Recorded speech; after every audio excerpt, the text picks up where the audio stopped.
Ugh, yikes. This is not going to be a fun one. It's coming to us from Metro. Dad forcibly entered child, made son, 10, live naked in attic and tortured him to death. This is written by Jimmy McCloskey. And Jesus, dude. Before we get started, the main reason I'm doing these types of videos is because there is no indicator as to how awful a human being's going to be. Gender, race, or even orientation, even alphabetical orientation. None of that determines the quality of human being you are at all. And it gives no one a pass. Let's get into this. A dad forcibly entered a child and tortured his 10-year-old son so badly that the youngster ended up dying from the abuse, police say. Al-Mutahan McLean, 30, is said to have had forced his son, Dakota Collins, to live in the attic of the family's home in Dayton, Ohio, until the youngster died on December 13th. A grand jury indictment detailed the extreme abuse inflicted on Dakota, saying Dakota was kept in a dirty, locked, dark attic and abused daily over the course of several years. The interviews also reveals that Dakota was held underwater and gasping for breath prior to succumbing to his injuries. Jesus. Dakota was admitted to hospital. Or a hospital, unresponsive on the day of his death, with his tiny body covered in cuts and bruises. Jesus Christ. McLean's fiancée, Amanda Hines, pictured, is accused of turning a blind eye to the abuse inflicted on Dakota. Is this Dakota's mom? And this was your fiancée?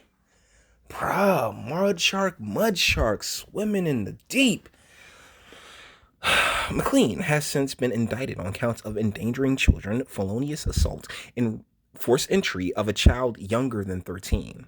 A 3-year-old boy living in the house is currently in care of social services, with court documents not identifying the child McLean is said to have forcibly entered. His fiancée, Amanda Lee Hines, 28, and Hines' sister, Jennifer Ebert, 25, also face child endangerment counts over claims they failed to stop the abuse. Jesus. After Dakota died, the siblings told police of McLean's alleged abuse of the children. After he died, I couldn't imagine walking in or even interacting with someone capable of such brutality against a 3 and a 10-year-old. Well, I don't know what happened to the 3-year-old, but it's clear what happened with the 10-year-old Dakota. And jeez, rest in peace, little guy. Seriously. And one of the arguments that I keep getting, particularly in the case of the Crystal Kaiser situation, is that, oh, she's just a child. She was just a child at 16 when she decided to, prostitute herself. No, Dakota here was a child. Okay, like once you get into the teens, once you hit 13, you are supposed to be a lot more aware of your surroundings and what's taking place around you. But at the age of 10, I mean, you're still a kid. You're still supposed to be heavily guided by your parents, not having your parent torture you. And so this is why I feel absolutely no sympathy for the Kaiser situations, because folks like those who really are the most vulnerable, such as Dakota, those who didn't, like Dakota never put himself in this position. He was born into it, and it's damn shame. Court documents seen by WHIO continued. McLean physically and emotionally abused Dakota, while Hines and Ebert allowed it and at times reported to McLean if Dakota was not doing what he was supposed to do. That's the other sister. Jeez, mud sharks swimming in the deep. Just like this one looks like a dude. This one, I don't know why this woman is reminding me of Vigo the Carpathian from Ghostbusters 2. Reminding me of Vigo the Carpathian. Oh man. Oh wait, no, this is a serious video. Like, just because I make a joke don't mean I'm not taking things seriously, okay? I gotta put on my serious voice.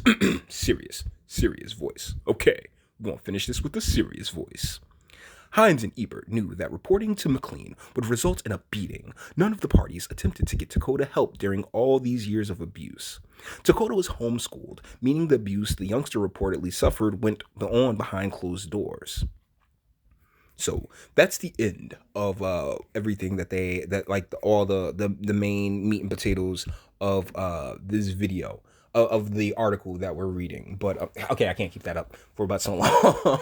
I can't keep that tone going for but so long. But yeah, this is freaking awful, man. And Mr. McLean, you did everything wrong in this situation.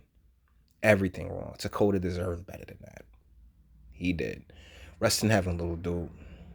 So with that being said, we're going to bring this one to an end. All the internet stuff. If you like to toss it a like, dislike, go ahead, do that too. Nobody's scared of you. Sub. If you enjoy my fantastic voice and you want to get videos like this every single day, share, because sharing is caring. And YouTube and BitChute and like aren't the biggest fans of your boy over here for very obvious reasons. Bang the bell for notifications, because if you're going to sub up, you may as well get notified when I drop my hot fire, spitting who's the best, who's the top 5 commenters in the world. Dylon, because I spit hot fire and speak. Let me know, what do you think in the comments? Man, I what? Like, how do you do this? In what way do you fix your mind to torture a child? 3, 5, 6, 10, it doesn't matter. The kid didn't deserve this. I don't care if he ate all the fruit roll-ups. He did not deserve this at all. But, I mean, you may be one of those weirdos that thinks differently, and that's what I have a comment section for. So, let me know what you guys think down there. Oh, and another thing, like I said, you notice that you had 2 mud sharks with him too, right? It doesn't matter. What's between somebody's legs, what's on the color of somebody's skin, the complexion, or anything else, like, none of it matters. Terrible people are terrible people. That's really only where true equality rests. Good people come in all shapes, sizes, colors, and genders, and as do terrible people. But you may feel differently. That's what I have comments for. Until the next one.